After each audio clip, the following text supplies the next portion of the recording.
Hello, you are watching the Nouvel Esprit video series on the theology of the body. This episode is dedicated to Audience 11. We are your hosts. I am Jeremy Hansarder.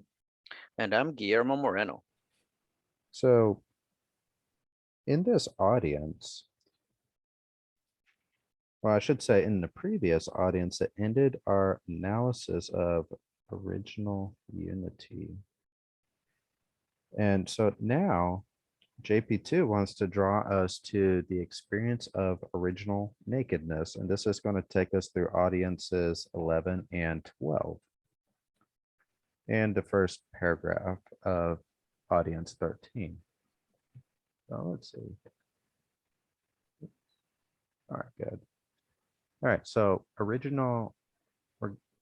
JP2 begins by talking about original experience. The text of Genesis chapters 1 through 3 force us to reconstruct what the original experience of the first man and first woman are. And this original experience he calls essential experience. It has ontological depth. So this original experience, he's calling it original, not because it's the first, not because it belongs to our prehistory, which it does, but because it's foundational. It belongs to the root of all human experience. And he draws us to recall a basic fact of life that we encounter the extraordinary so often in our daily lives in the ordinary that we tend to overlook the extraordinary. And just speaking for myself, without talking about just theology of body, but in other contexts, if you live near the mountains and you're used to seeing beautiful sunsets as the sun sets over the mountains or the sunrise over the mountains, you get kind of used to that, and you might be blinded after a while from seeing the extraordinary power and beauty of that sunrise and sunset. So that's kind of like an analogous, more down to earth um, example of us becoming, I guess, just accumulated or just used to experiencing something extraordinary that we almost become blind to that. And it takes a bit for us to take a step back and see the extraordinariness of that ordinary experience. And this is precisely what JP2 wants to do with taking us back to the original experience of the first man, first woman. That's what he did with original solitude, with original unity, and now with original experience. So I bolded two words here, essential and ontological. Ontological is just coming from the word ontology, and it's that branch of metaphysics dealing with the nature of being. And that's a definition provided by the Oxford Dictionary. And I provided a couple of definitions of essence according to Thomistic metaphysics. So this is within the philosophical school of St. Thomas Aquinas and Aristotle. So Norris Clark, in his book The One and Many, defined essence as that which makes a being to be what it is. That is to say, this particular being distinct from every other. And Edward Feser, in his book Introduction to Scholastic Metaphysics, states that the essence of a thing is its nature, that whereby it is what it is. It is what we grasp intellectually when we identify a thing's genus and specific difference. So, if we think back to what we said before, the genus of man is animal. Man has a visible living body, so he belongs to the animals. Yet, as JP2 has repeatedly emphasized, man cannot be strictly identified with visible creation or with animals. And so there's that specific difference, that principle where man is differentiated by his species as being rational. And this thing that we grasp, according to Dr. Fazer here, when we identify the genus and specific difference, that thing is the essence. So when we understand the rationality of man, or understand that man's a rational animal, we come to understand the essence of what it means to be a man. Now, I guess just one further point to make is normally Aristotelians and Thomists do not use essence in application to experience. It's going to talk about natures of things. And normally these philosophers do not talk about natures of experience. So then that does raise an important question as to why is JP2 using essence as an adjective modifying experience? And this comes from his phenomenology. Phenomenology is a new school of philosophy that began in 1900 with Edmund Husserl when he published the Logical Investigations. And you have this interesting question of how to interpret essence within phenomenology, because as you can imagine, there are different schools within phenomenology as well, and there's different interpretations of what essence is. One school takes a Platonic view. Essences are the Platonic forms, things outside space and time. Others took it in an idealist sense as something that's within the mind, within the human person. So it's almost a kind of revival of Immanuel Kant's idealism.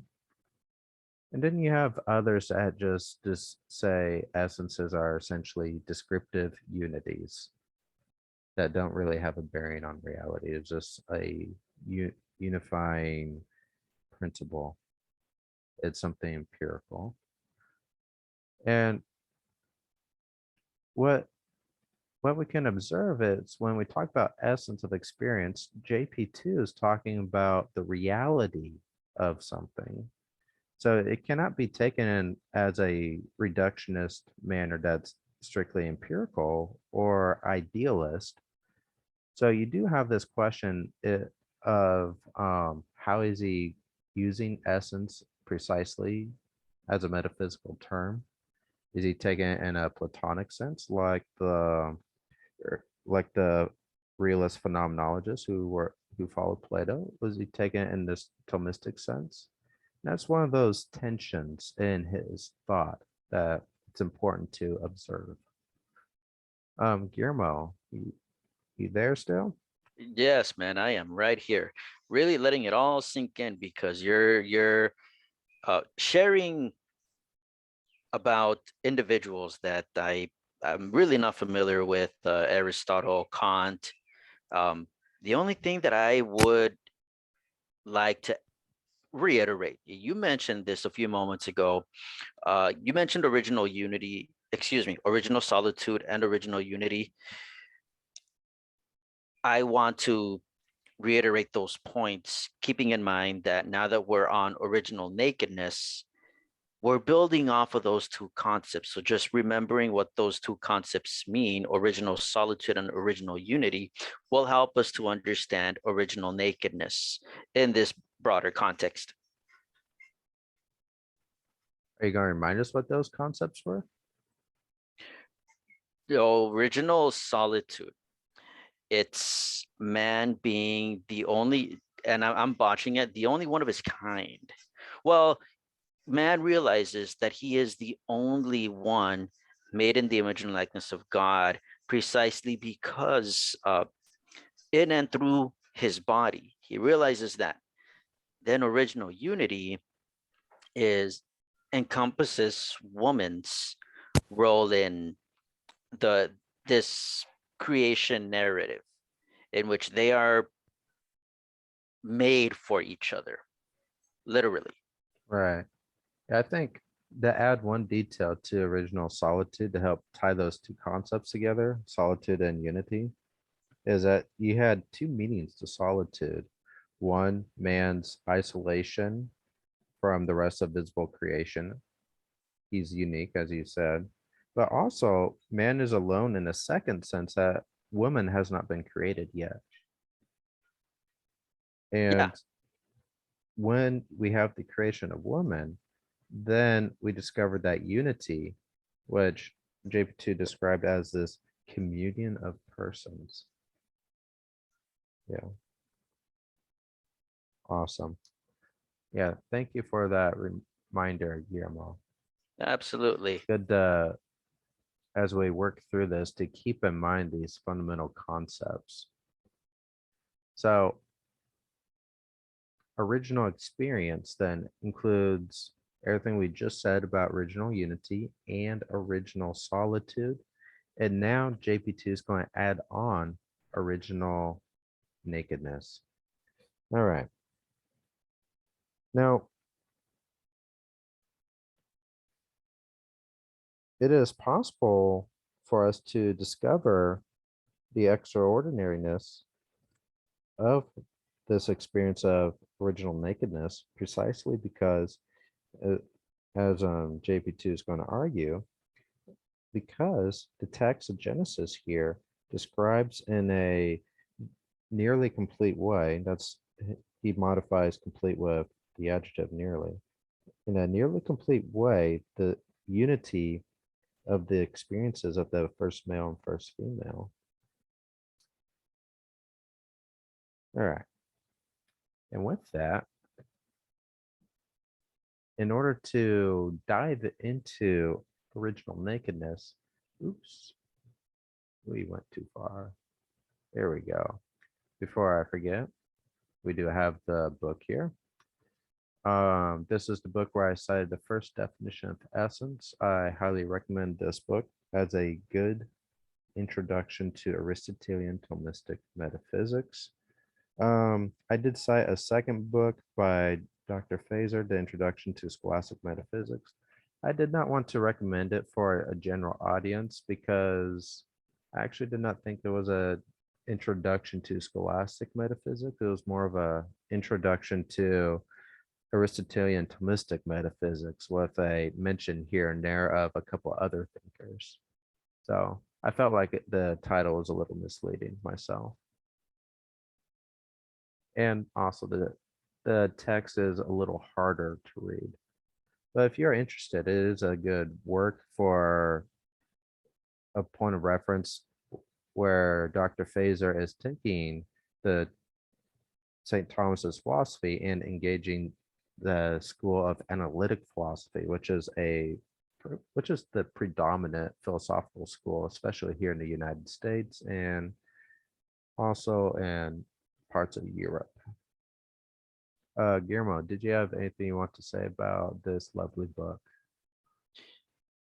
No, because this is pretty much the only class I've taken where I've had some background in Aristotle and Thomas Aquinas.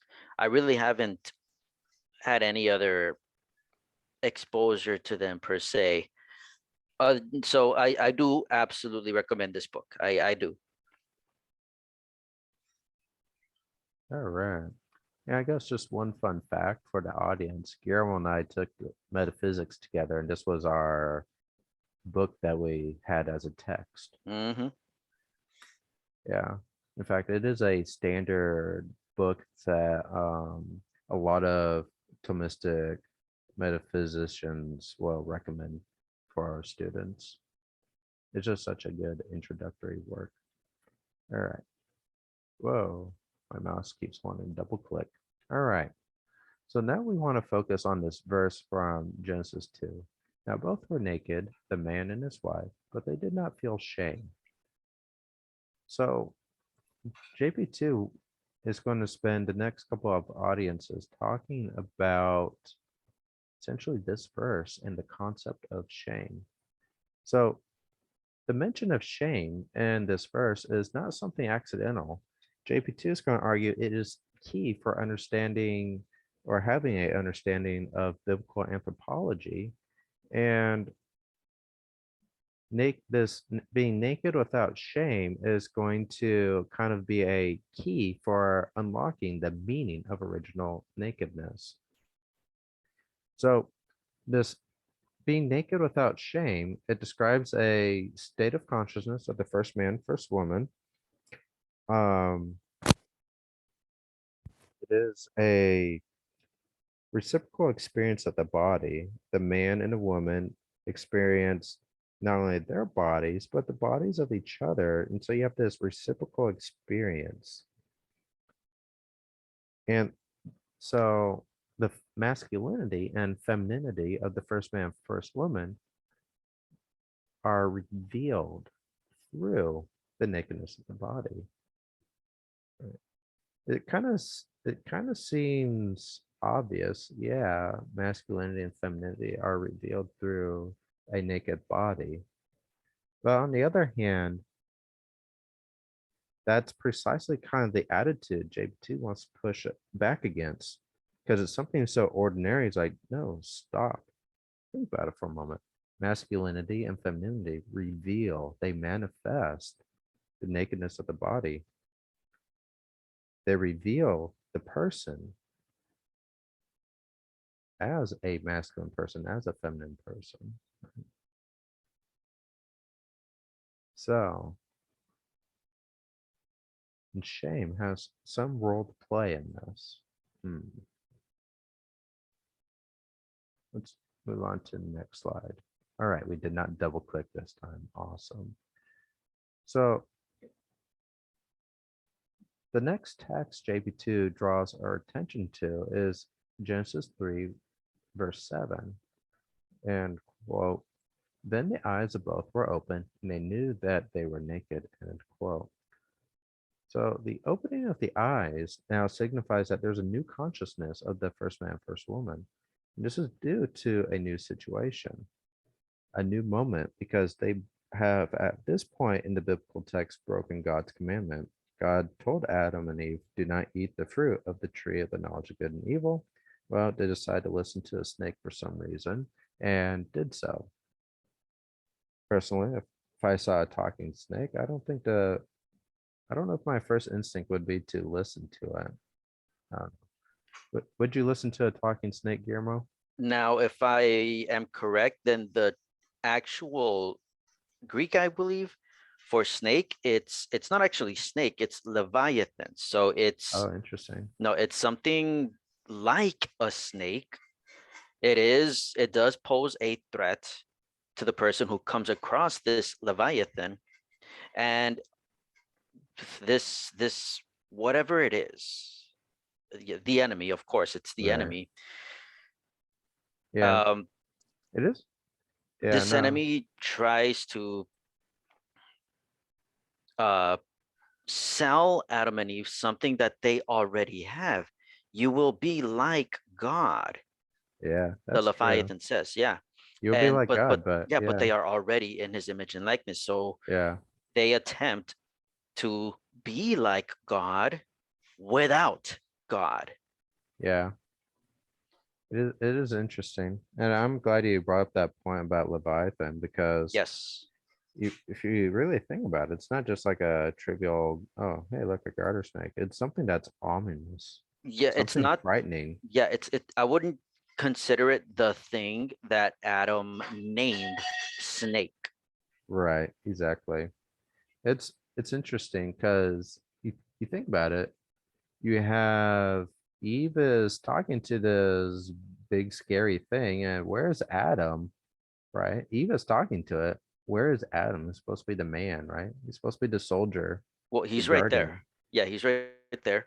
He's He's right just there. sitting there. Yeah, That's exactly it. He's not there. He's present, but he's not in charge of the situation. of He is the course. one Of engaging in the course. conversation. Yes, you're right. So it almost makes you wonder if there's a bit of cowardice going on there or Yeah, something. yeah, there is. Yeah, exactly.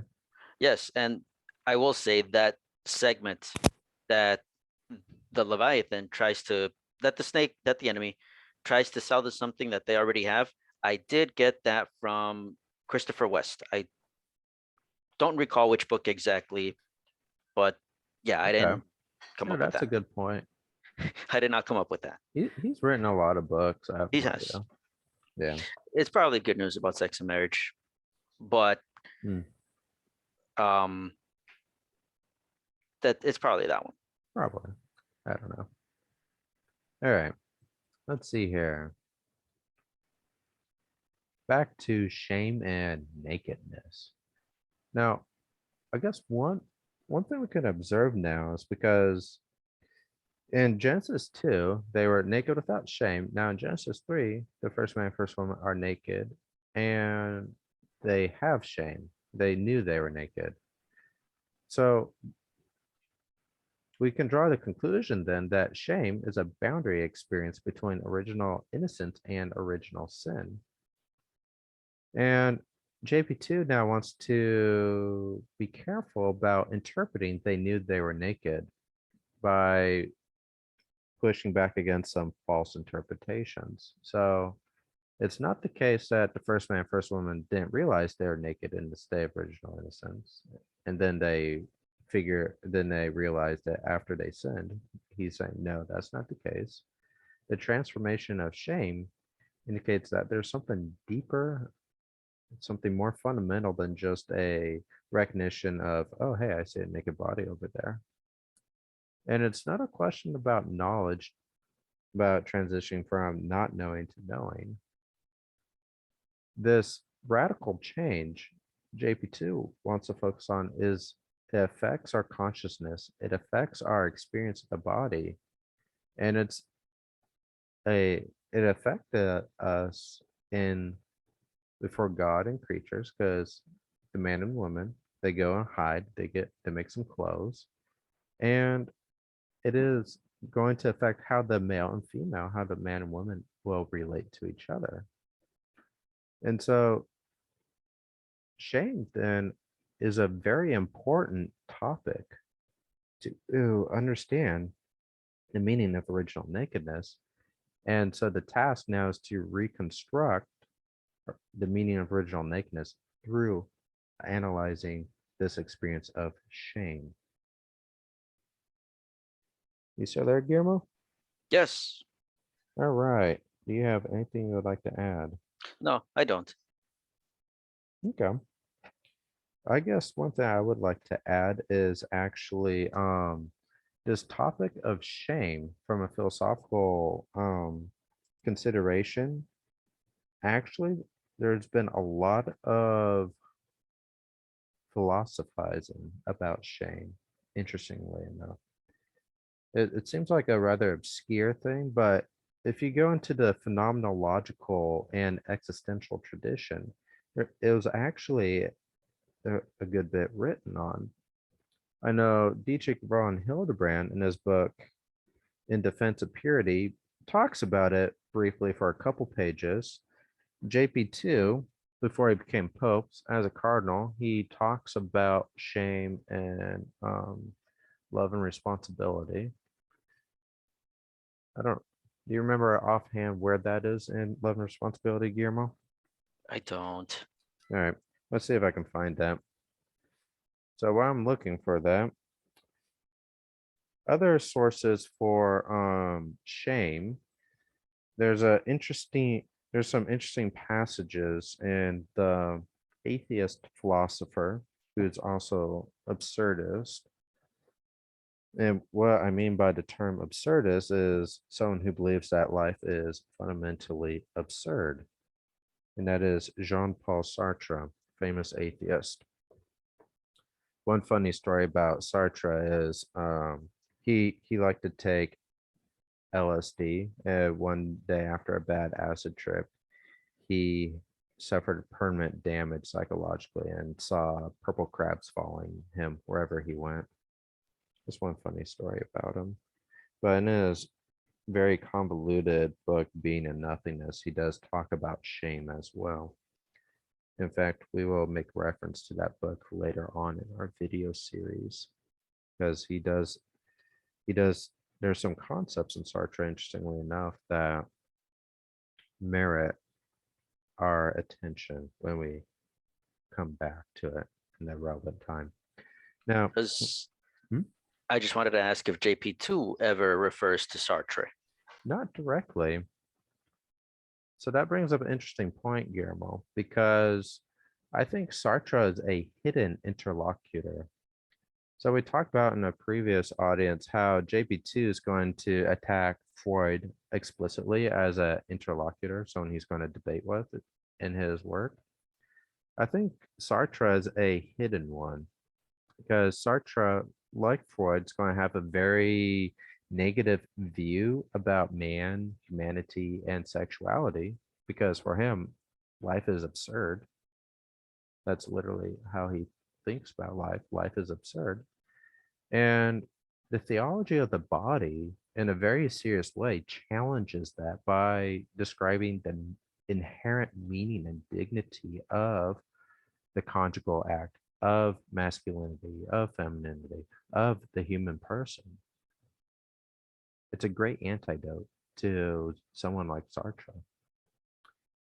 And let's see here. Speaking of shame and JP2, it is in chapter 3, part 2 of Love and Responsibility. He has looks like about 20 pages on the topic of shame. And then something else to point out here, I know we have a lot of background information in this section, but it is interesting. There's a hard to find book by Max Shaler called Person and Self-Value. It has 3 essays. The hardback version, I've never seen it under $100. So if you can find a paperback version, that's like gold. But anyways, in that book, Shaler has a 80-page essay on shame, and that 80-page essay has a lot of parallels with JP2's analysis of shame in the theology of the body and in love and responsibility. Shaler is one of those important influences and sources for JP2's thought. So if you want to dive into kind of the parallels between shame within Shaler's thought and JP2, that is going to be an excellent resource for you to look into. In case the audience did not know, JP2 wrote his habilitation thesis on the ethical theory of Max Shaler, which is essentially a second PhD dissertation. So, Will you remind us what was the first PhD dissertation? it was on St. John the Cross. In fact, let's find the title of it real quick because I just had that book in my hand. Two Where did it go? PhDs.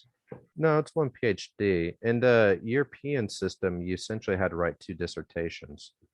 You write a dissertation, then you wrote a habilitation thesis in order to get your PhD. The second book is, or his dissertation, properly speaking, is Faith According to St. John the Cross. And that is translated in English. Publishers is Whiff and Stock Publishers from Eugene, Oregon. Yeah, I will say the Shaler habilitation has not been translated into English, but it will at some point since the Catholic University Press is doing an entire series translating all of Carol Wojtyła's works. So that's exciting news. I can't wait to read that. Did you have anything else for us, Guillermo? Nope. All right, I guess we're done nerding out here. Thank you for watching our video. If you've enjoyed our content, please consider supporting us financially through Patreon. Your support allows us to buy cool books so we can continue doing cool things for you, like making videos and articles. Also, subscribe to our various media platforms such as YouTube and whatever else. You can find all the links at delaynovelesprit.com/subscribe. Speaking of which, we have this cool website. It has a lot of awesome articles and our very cool podcast. Our podcast can be found where at, Guillermo? Our podcast can be found on buzzsprout.com, and you will be able to access this podcast not only there, but in other platforms, including Apple Podcasts, Spotify, Amazon Music, a lot of the um, mostly used podcast platforms. Yeah, I think that podcast is on like 20 something platforms. 18, if I'm not mistaken. 18? Yeah, rounds to 20, whatever. We don't have to be mathematicians on that. Regardless, it is out there. Find it, listen, enjoy. Tell us what And you think about share. it, and share. Yeah. Speaking of which, you can always email us if you have questions about something. You can hit us up on Facebook or that Twitter place. I feel like we should come with a better name other than Twitter. Anyways, thank you for watching, and I guess goodbye. God bless everyone.